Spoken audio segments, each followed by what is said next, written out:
Hello friends, welcome to my channel. এটা আমার first blog. আমার ব্লগটা আমি শ্যুট করছি। আমি নিজে একাই শ্যুট করছি। এটা আপনারা বলতে পারেন এক রকমের ইনফরমেশনও হতে পারে, আবার আমার প্যাথেটিক লাইফও আপনাদের সাথে শেয়ার করছি, সেটাও বলতে পারেন।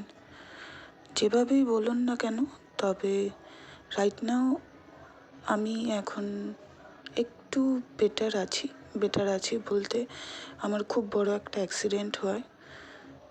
সিগন্যালে দাঁড়িয়ে থেকে আমার অ্যাক্সিডেন্ট, এইটাকেও হয়তো আপনারা কেউ বিশ্বাস করবেন না, বাট আমি সিগন্যালে দাঁড়িয়েছিলাম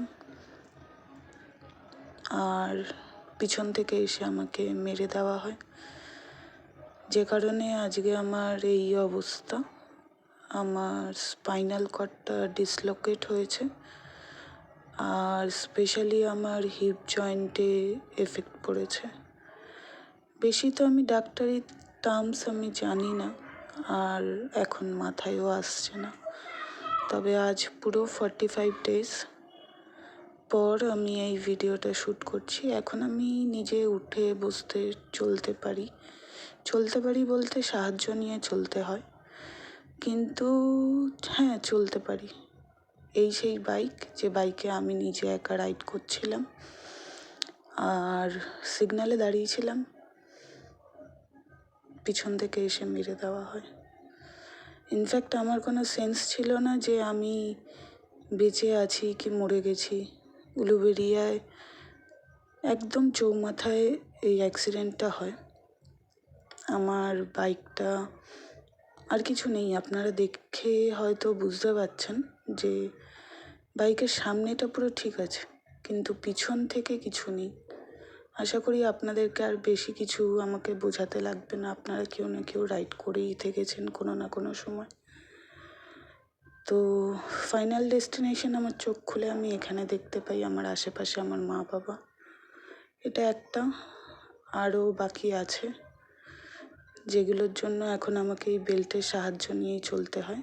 এই বেল্ট আমি যতদিন থাকবো ততদিন হয়তো আমাকে নিয়ে চলতে হবে, জানি না ডাক্তার কি বলবে। এখনও ডাক্তারের ভিজিট আছে, এখনও আমাকে নেই করে 10 দিন, আজকে 1 তারিখ তো, হ্যাঁ, এখনও আমাকে 10 দিন পরে 11 দিনের মাথায় আমাকে ডক্টর ভিজিট আছে। দেন তারপরে আমি জানতে পারবো যে এই বেল্টটা আমাকে আর রাখতে হবে কি হবে না। তবে আগের থেকে আমি অনেক বেটার আছি, নিজে একাই এখন একটু হাঁটাচলা করতে পারি। হ্যাঁ, লাগে অবশ্যই। যারা আমার মতন এরকম অ্যাক্সিডেন্ট ফেস করেছেন তারা সবাই জানবেন এই ব্যাপারটা, আমার থেকে ভালো তারাও রিয়েলাইজ করবেন। তবে আমার এই ফিলিংসটা না আমি কাউকে বলে বোঝাতে পারছি না। সারাদিন বাড়িতে বসে আমি বোর হয়ে যাচ্ছি, আর সাথে এই ব্যথা, কোনো সময় খিনখিনিয়ে ব্যথা, আবার কোনো সময় মনে হচ্ছে যেন কেউ হাতুড়ি মারছে। যাই হোক, এটা লাইফের একটা পার্ট, আমি ধরে নিলাম।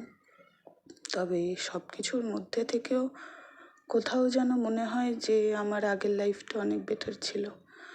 তবে ভগবানের কাছে আমি গ্ল্যাড ফিল করি যে আমি বেঁচে আছি আর ভগবান আমাকে সুস্থ করছে। আমি আগের থেকে অনেকই ভালো আছি এবং চেষ্টা করছি আরও তাড়াতাড়ি নিজেকে সুস্থ করে তুলতে। সেরকম মেন্টালি স্ট্রং আমি আছি যথেষ্ট পরিমাণে, এবং আপনাদের ভালোবাসা আমার সাথে যদি থাকে এবং আপনাদের একটু সাপোর্ট যদি আমার সাথে থাকে, আশা রাখছি আমি আরও তাড়াতাড়ি ভালো হয়ে উঠতে পারবো, সুস্থ হয়ে নিজের পায়ে দাঁড়িয়ে হেঁটে চলে নাচ গান করে আপনাদের আমি একটা অবশ্যই ভিডিও শেয়ার করব। আমার এই ভিডিওটি আপনাদের কেমন লাগলো আমাকে কমেন্টে অবশ্যই জানাবেন। ভিডিওটি আমি এডিট করা বা রেকর্ড করার মধ্যে যদি কোনো ভুল ত্রুটি হয়ে থাকে ক্ষমা করবেন, ফার্স্ট টাইম আমার প্রচেষ্টা। আর এই অবস্থায় করছি, একটু হয়তো আপনাদের অকওয়ার্ড লাগতেও পারে, আমাকে অবশ্যই কমেন্টে জানাবেন। আর চ্যানেলটিকে সাবস্ক্রাইব করে আমার পাশে থাকবেন, এইটুকুই আপনাদের কাছে আমার কামনা।